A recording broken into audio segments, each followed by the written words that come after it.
श्रीकृष्ण शरणं मम त्वं शरणं ब्रजेश। खबर वन न्यूज़ चैनल के लोकप्रिय कार्यक्रम वाणी गुरु जी का ज्योतिष मार्गदर्शन में आपका अभिनंदन है, स्वागत है। हमारा यह विशेष कार्यक्रम भारत में ज्योतिष जिज्ञासुओं के लिए प्रसारित किया जाता है। आज के इस कार्यक्रम में हम गुरु के आगे 4 भावों पर विचार करेंगे कि गुरु और शनि का क्या संबंध है। गुरु चाहे महिला हो या पुरुष हो, वो स्वयं ही होता है और शनि उसका कर्म होता है और जीव और कर्म में आपस में संबंध रहता है। यदि कल हमने आपको गुरु के 4 भाव आगे तक शनि के प्रभाव बताए थे, आज हम गुरु से 5वें भाव में यदि शनि हो तो क्या प्रभाव होता है। यदि गुरु से 5म भाव, जहाँ गुरु बैठे हैं, कहीं भी बैठे हों 12 भाव में, वहाँ से आप आगे 5 गिन लें। यदि वहाँ पर शनि विद्यमान है, शनिदेव, तो वो व्यक्ति बहुत ही उत्तम शिक्षा को प्राप्त करता है। उसके पहली संतान लड़की होती है और दूसरी संतान होने तक 4-5 साल, पहली संतान होने के बाद उसे काफ़ी काफ़ी कठिनाइयों का सामना करना पड़ता है। उसमें कुछ गलत आदतें होती हैं, उसे उन गलत आदतों का सुधार करना चाहिए। पहली गलत आदत है किसी बुरी संगत वाली महिला से मित्रता। दूसरा, गैम्बलिंग, जुआ खेलना। तीसरा, शेयर मार्केट करना। यदि किसी की कुंडली में गुरु से 5वें भाव में शनि विराजमान हो तो उन्हें इन बैड हैबिट्स से, बुरी आदतों से बचना चाहिए और जीवन में उन्हें काफ़ी उन्नति के मार्ग मिलते हैं।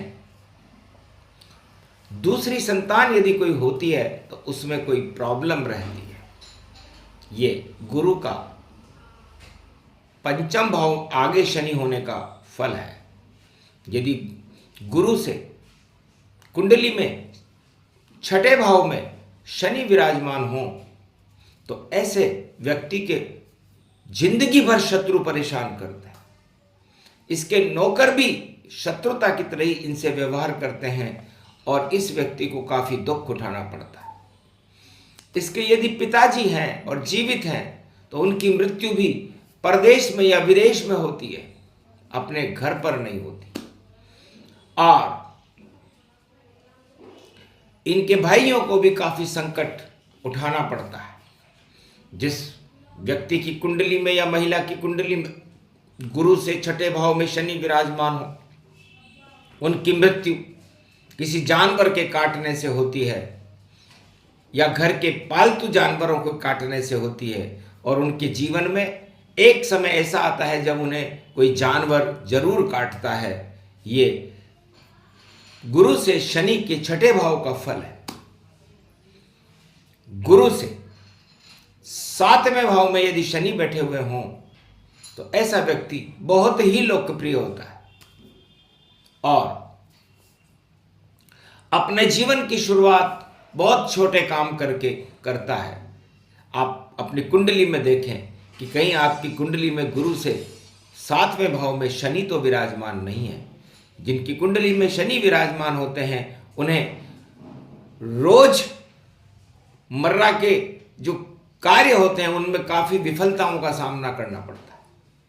जैसे किसी भी तरह, जहाँ रोज कोई सब्जी बेचता हो, कोई फल फ्रूट बेचता हो या कोई भी ऐसा काम जो रोजाना उससे धन उत्पन्न होता है करता हो, तो वह और उसके पिता दोनों को काफ़ी कठिनाइयों का सामना वहाँ पर करना पड़ता है और जीवन में वो व्यक्ति काफ़ी लोकप्रिय होता है जिसके गुरु से शनि 7वें भाव में विराजमान हो।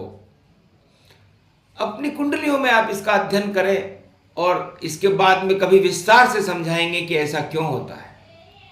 और यदि गुरु से 8वें भाव में शनि विराजमान हो तो वो व्यक्ति या वो महिला काफी लंबी बीमारी से जूझती रहती है, उस बीमारी से उसे मुक्ति नहीं मिलती, लेकिन उसकी आयु बहुत लंबी होती है, लेकिन कर्मों की प्रधानता के कारण उसे भारी कष्ट उठाने पड़ते हैं। उनके भाइयों की जिंदगी भी खराब होती है, भाई हो या बहन हो, छोटे भाई बहनों की जिंदगी, पड़ोसियों की जिंदगी काफी बद से बदतर जीवन में भोगनी पड़ती है, जिनकी कुंडली के अंदर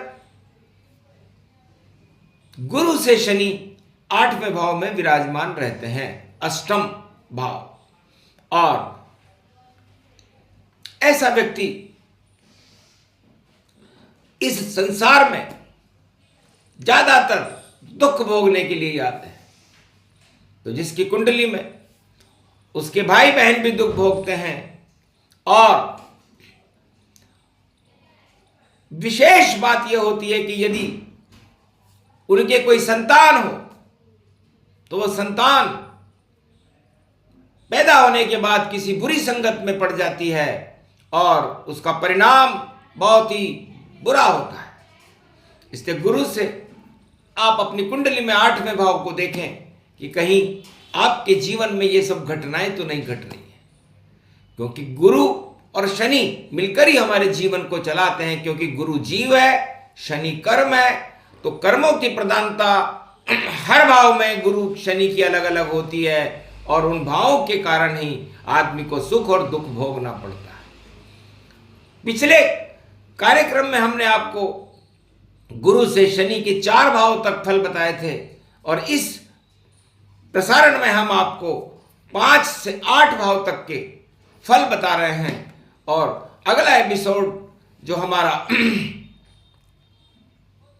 सोमवार को प्रसारित होगा उसमें हम 9वें भाव से 12वें भाव तक के शनिदेव के प्रसंग को बताएंगे कि गुरु से शनि यदि 9वां बैठा हो, 10वां बैठा हो, 11वां बैठा हो और 12वां बैठा हो तो किस तरह के फल प्रदान करता है। ये किसी भी कुंडली के ऊपर, चाहे वो स्त्री की हो पुरुष की हो, ऐसे ही लागू होता है। जय श्री कृष्ण।